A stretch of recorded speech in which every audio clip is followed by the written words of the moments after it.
41번째 확진자가 나왔습니다. 15일에 폐렴 증세가 나타났고 17일 오후에는 발열과 폐렴 증세를 호소하면서 대구 수성구 보건소를 찾아가지고 검사를 받았습니다. 그 결과 양성이었고요. 현재는 대구 의료원에 격리된 채 입원해 있습니다. 남편과 자녀 두 사람도 지금 자가 격리돼 있습니다. 오늘 아침 10시 기준으로 31번째의 확진자가 나타났습니다. 그리고 오늘 방금 전에 두 분의 그 확진자들이 퇴원을 해서 총 12명이 현재까지 퇴원을 하였습니다. 문제는 바로 이전 29번과 30번 확진자처럼 다른 확진자와 접촉한 적이 전혀 없고요. 그리고 올해 안으론 해외를 다녀온 이력도 없다는 사실입니다. 이 31번 확진자의 공개된 경로 이렇습니다. 지난 6일 밤에 교통사고를 당했습니다. 그래서 그 다음 날에 수성구에 있는 한방병원에서 진료를 받고 입원했습니다. 7일 날 입원을 했는데 그때는 두통 등이 있었고 이 발열이 일어나거나 목이 따갑거나 급성 인후비염 처방을 받은 것은 감기 증상이 온 것은 8일로 그렇게 들었습니다. 그리고 이렇게 입원한 상태에서 17일까지 계속 외출을 한 겁니다. 열은 8일부터 나기 시작했습니다. 이때부터의 이동 경로를 자세히 보면요. 9일 남구에 있는 한 교회에 가서 2시간 동안 예배를 드렸는데요. 그러고 나서 직장에도 갔습니다. 그 다음에 폐렴 증세가 나타났던 15일에도 출근을 했습니다. 그 다음에 이제 동구에 있는 한 호텔에서 이제 지인과 함께 식사를 하기도 했고요.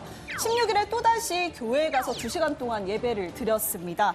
나머지 시간은 4인 병실에서 계속 혼자 머물렀다고 전해집니다. 4인실에 혼자 있었다고 했습니다.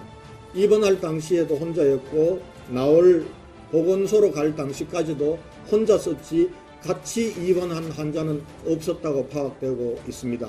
이 부분에 대해서도 다시 심층적으로 조사하게 될 것입니다.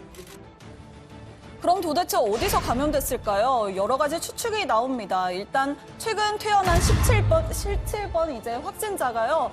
대구에 들렀다는 사실이 주목되고 있습니다. 17번 확진자 이틀 동안 이제 수성구와 북구를 들렸었는데요. 모두 택시를 이용했습니다. 그리고 또 다른 사실이 있습니다. 지난달 29일에요. 31번 확진자가 본사에 가기 위해 서울 강남구를 찾은 겁니다.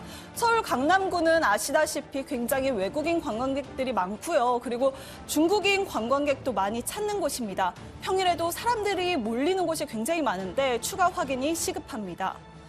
하지만 이렇게 어디서 어떻게 걸렸는지는 알 수 없는 확진자들이 추가로 나오자 방역당국은 바짝 긴장을 하고 있습니다.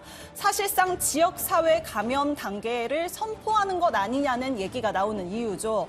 어제 정은경 질병관리본부장은 이게 이제 저희가 특정하지 못했을 경우에는 지역사회 감염으로 이렇게 판단을 하게 될 것 같습니다. 네, 이렇게 말했죠. 그런데 사실상 이렇게 기존 확진자의 접촉자도 아니고 해외 이력도 없는 확진자가 계속 나오면요. 시간 소요도 되고 역학조사의 인력 문제도 굉장히 크기 때문에 감염원을 특정하기는 더욱 어려워질 수밖에 없습니다. 이런 가운데 문재인 대통령은 국무회의에서 코로나19 때문에 위축된 경제를 살려야 한다고 밝혔습니다. 계속 강조되고 있는 부분인데 이번 회의에서는요. 비상, 파격, 특단 이런 단어를 썼습니다. 특단의 대책이 절대적으로 필요한 때입니다.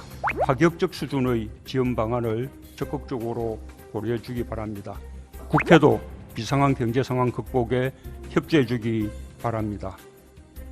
또 문 대통령은요. 대응책이 필요하다면서 상상력 이 단어를 언급했습니다. 비상 경제 상황에 대응하기 위해서는 어떤 제한도 두지 말고 예상을 뛰어넘는 정책적 상상력을 발휘해 주기 바랍니다. 하지만 앞으로 중국인 유학생이 4만 명이나 더 우리나라에 들어올 예정이어서 우려가 커지고 있습니다. 교육부는 전국 대학교에 중국인 유학생을 2주 동안 등교를 못하게 하고 자율격리를 시키도록 했는데요. 막상 현장에서는 불만이 터져 나옵니다. 일단 기숙사 수용시설이 문제입니다. 전국 대학의 기숙사 수용률이 22.2%인데요. 그나마도 보통 2에서 4인실이어서 중국인 유학생에게 1인 1실을 주기는 사실상 불가능에 가까워 보입니다. 유학생들을 관리할 수 있는 인력도 문제입니다. 현재 교직원 수로는 외출이나 증상 모니터링이 어려운 거죠. 일본 얘기로 넘어가 보겠습니다.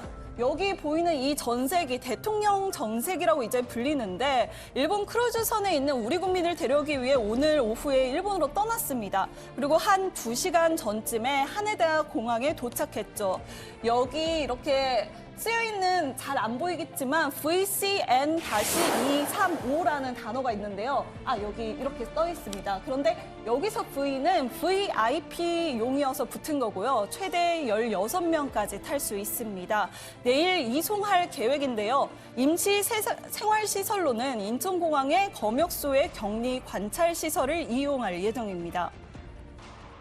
내일 오전 김포공항에 도착할 예정으로 크루즈선에 탑승한 우리 국민 14명 중 귀국을 희망한 4명과 일본인 배우자 1명 등 최대 5명을 이송할 계획입니다.